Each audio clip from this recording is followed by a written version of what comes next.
child's need for connection against them. We use what they care about against them.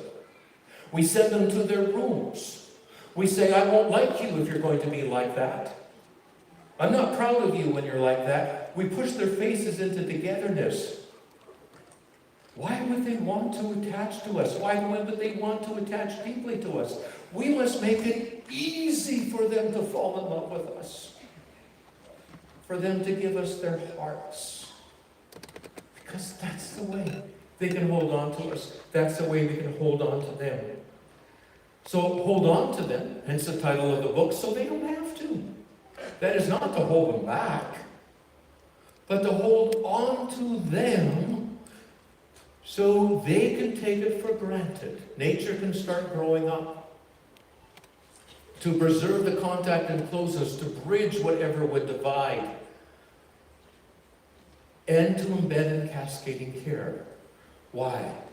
Because again, this is who we are. This is how nature takes care of us. By cascading care, I share the image of a waterfall. In a waterfall, there is this generosity that happens, this cascading water that lands in a pool. And only when it is filled does it cascade and go over. Our seventh granddaughter, the eighth one is along as well, but the seventh one is 3 years of age now.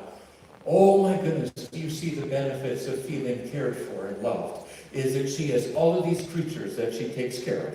All of these babies, and now a baby sister. And that's exactly the way it should be. Every single human being should be embedded in cascading care, but they have to be aligned. Where the love is pouring out for you, you need to be on the receiving end. Our teenagers are falling out of cascading care. Hence the crisis in care. Hence the crisis in mental health. This is true in marriage. What is the answer in marriage? It either is the greatest benefit to you, or it's a disaster. When is it the benefit? When you take turns taking care of each other. When you're attached to each other. You're looking to each other to be the answer. You're stepping up to be that answer. No, it's not romance. That juice of being the answer to each other is a whole lot more engaging than anything else could be, and fulfilling. We belong in hierarchical attachment arrangements of cascading care, and that includes our adolescents and our elderly. It includes everyone. Where giving care follows naturally and spontaneously from feeling generously cared for. Where the ability to both give and receive care depends upon being vertically aligned. Now, when the father of the term attachment, John Bowlby, came out with trying to bring it out, especially in the psychological ends of things, not so much in the chemistry and physics end of things, he used the term hierarchy. And he backed off from it quickly. Because it wasn't accepted in British circles. Because it was politically incorrect. Still, it's the way nature works. It's the way nature works. It has to be vertically aligned and connected. We are so busy trying to promote independence. We have been for generations now. Trying to promote independence and thinking that is what parenting is about. And so by the time a child toddles, we say, don't expect me to pick you up. Don't expect me to hold you. You can walk on your own 2 feet. And we think that this is the modus operandi of parenting. The research even on that says that parents who are very generous about inviting dependence, oh, I miss picking you up. Here, let me pick you up. Have the children who nature turns to, I want to walk on my own 2 feet. And the parents who say, don't expect me to do anything you could or should do for yourself, have children who are preoccupied with being picked up. This is the joke. You see? We do our job of inviting dependence, and relational needs are dependency needs. That is the name. That's in a relationship. These are with us from the beginning to the end, these relational needs. And we are also today promoting self-care, even among children. Instead of embedding back into care. We promote self-care for the elderly. We promote self-care for adults. We promote self-care now for 6- and 7-year-olds. You've got to learn to take care of yourself.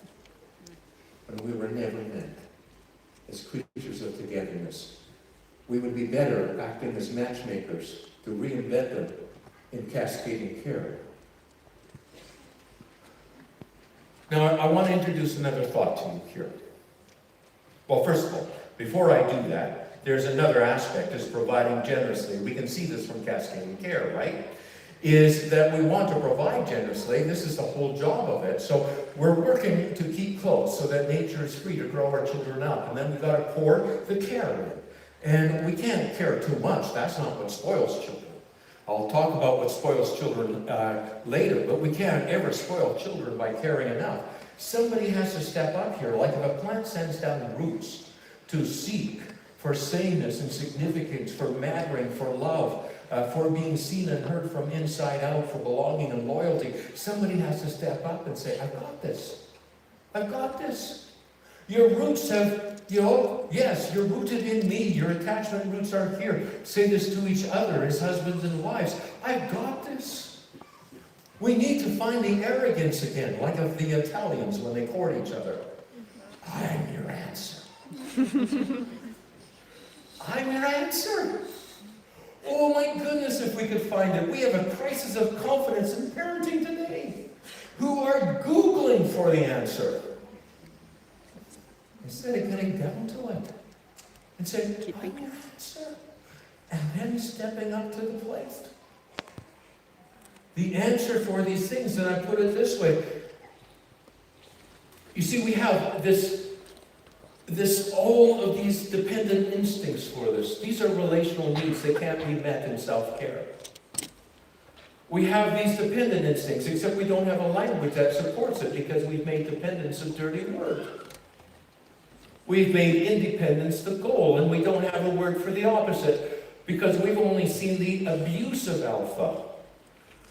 When people try to dominate others, lord it over others, and abuse it.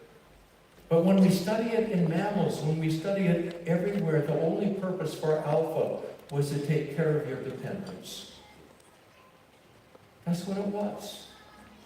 And so to provide care. So we have the seeking. And the seeking is not for answers. You see, the seeking is, where's my answer? And that's what your 2-year-old is looking to you for. And what your 12-year-old is looking to you for. Where's my answer? And so this idea of stepping forward and saying, here I am. Here I am.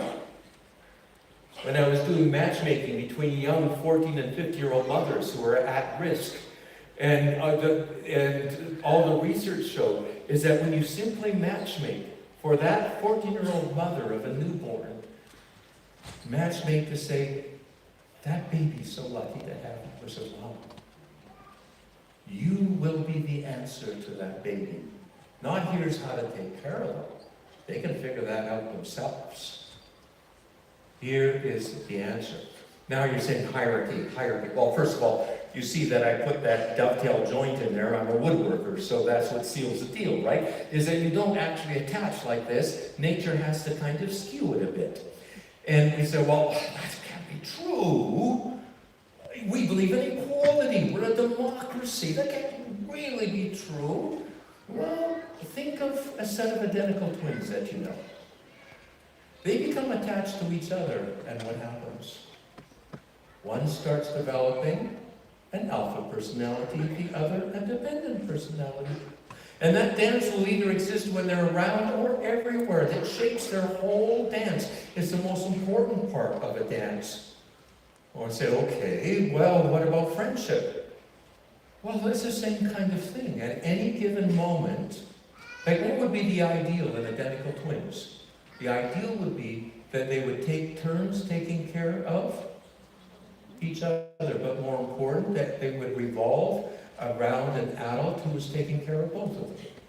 If the planets started revolving around each other, every time there is a star that starts revolving around another star, it's the beginning of the crash. It's the beginning of death. The planets are meant to revolve around the Earth, not each other. Our siblings are meant to revolve around their parents, the children, not each other. So what is the ideal in marriage? Two people who are attached to each other, who have the yearning and instincts out of that attachment to take care of each other, and who take turns taking care of each other. Nothing is worse than both being alpha at the same time. And you take turns taking care of each other. So what are our challenges? Our challenges here are to inspire dependence by taking a strong, caring lead. Yes, that's the problem with child-led parenting. As a child becomes alpha, alpha can't make herself safe, doesn't feel taken care of, starts demanding love. And we start getting afraid of upsetting that child. When that child isn't dependent, they start developing eating problems. All kinds of other problems. No.